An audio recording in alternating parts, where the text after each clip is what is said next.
جو غصے کے وقت اپنے آپ پر کنٹرول کرے، اپنے آپ کو جو سنبھالے، وہ پہلوان بندہ ہے۔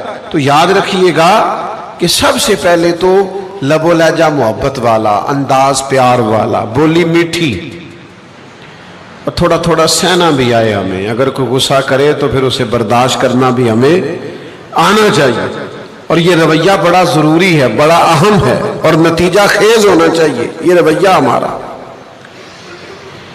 اس سے فائدے بھی پھوٹنے چاہیے۔ دیکھیے،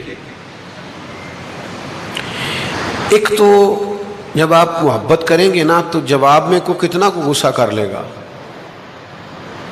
ایک بندہ تلخ بات کی، آپ نے جواب میں میٹھا جواب دیا، پھر تلخ بات کی، آپ چپ کر گئے، پھر تلخ بات کی، تو آخر میں وہ کہے گا یار تو مجھے پاگل تو نہیں سمجھتا، تو جواب ہی نہیں دیتا۔ تو بحث کر کے تو نہیں جیتا جا سکتا، لیکن چپ رہ کے بندہ، یعنی جتن جتن تے ہر کوئی کھیڑے، تو ہارن کھیڑ فقیرہ، جتن دا مل کوڈی پیندئی، ہارن دا مل ہیرا۔ تو کبھی کبھی آپ